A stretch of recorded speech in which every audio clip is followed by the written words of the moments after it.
Well, I've got to ask you about the finale, the Tuesday night performance finale with Beautiful Day. It was a beautiful day.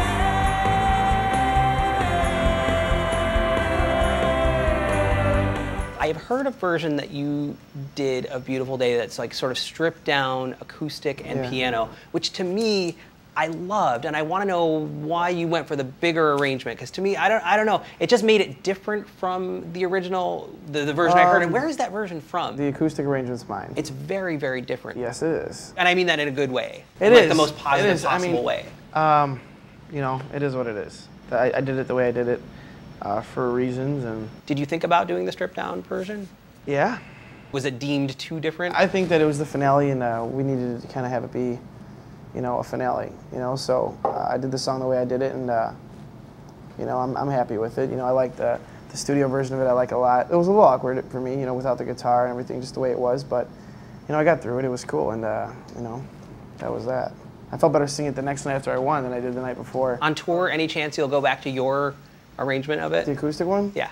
There's a good chance of that, yeah. I felt that the judges' comments to you were a little bit like, you deserved to be here, thanks for coming, here's a box of rice-a-roni as a consolation prize. I mean, you got the consolation prize feedback. I did. I know. You deserve to be here tonight. Were you like, okay, I'm happy to finish second here, or did you think, no, I still have a shot at winning I didn't think I lost, I didn't think I won. It was just like, you know, Krista went out there and they loved her, and she did great, you know, for sure. She did awesome. And then I went out there and they had to, you know, to say what they had to say. After they make their comments, there's nothing you can do. And the reason, and a part of me didn't want to go out there and just be like, look how big this arrangement is, look how big everything is. And so I went out there and kind of just pick a song you like doing. All right, I like doing the Boxer, you know. A lot of people were like, why didn't you do Hallelujah? I'm like, well, because I like doing the Boxer. And you've just done Hallelujah pretty recently. Weeks prior, yeah. Everybody Hurts. I loved playing that song. I thought it was cool. I liked it actually better than that was my favorite one to do that night. Yeah, I thought that was a good pick for you. I thought so too.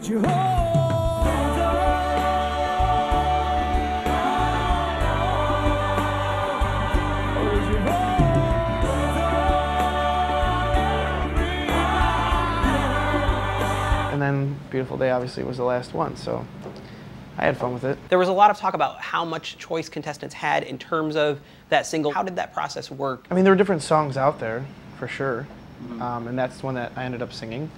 And, you know, I think that it was a good song for the moment, and it was a good song for me.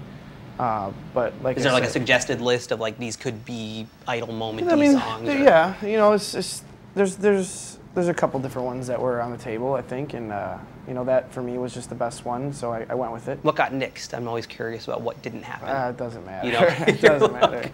The winner of American Idol 2010 is... Waiting for the results. I've never seen a contestant look as, in that moment... I was nervous, man. You looked like you were going to have a case of the bombs. I was like, please announce so that Lee can either like cheer or breathe or do something. Yeah, it was just, I think for whatever reason, the whole season came rushing at me really quick at that last second. It was just like everything you work for, everything you try to do and accomplish, just all at one time rushed to me. And when he starts reading the name, I was like, come on, man, just say it. You know, just stop with the pausing and just say it. Lee Dewyze! Then when I found out, I was really happy to find out. You know, it was awesome. I mean, I can't even explain how that felt. It was just really awesome. Had you spent the previous 2 hours getting distracted by the fact that you're performing with Joe Cocker? That actually took a lot of the pressure off. Yeah. You know, getting up there with Chicago, I mean, who gets to do that? Searching for something to say. It was just amazing. The whole night was amazing. I always like to talk to people from Idol about how you're presented and packaged. And I felt like in a lot of cases, you got boiled down to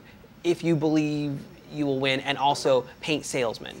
You know, not acknowledging really the fact that... I think everybody knows that I'm a paint salesman. If you don't, then you weren't watching. For our paint salesman, it's Everybody Hurts. This doesn't acknowledge the fact that you recorded, you know, 2 independent albums beforehand. You didn't just come off the paint floor and like decide you wanted to be a singer. What are you gonna do? That's how they, you know, I became their hardworking paint salesman, which was fine, you know, because it was. I did work there, but yeah, that's what they liked about me, I guess, so I ran with it. Obviously, your prior 2 albums have seen more of the light of the day. How much of that sound do you think will translate into your first post-Idol record? Anything I've done previous, you know, is me. It's got, you know, elements in there that represent what kind of artist I want to be, but I'm definitely looking forward to, you know, a new album, like for sure. I'm going to write on it, I'm going to have input on it, I'm definitely going to have a lot to say about it, so it's going to be good for me, and I'm really looking forward to putting out a record on a major label like that, you know, because that's what I've always wanted to do, so now I'm going to be able to do that. I definitely want like a folky rock kind of alternative feel to it, you know, and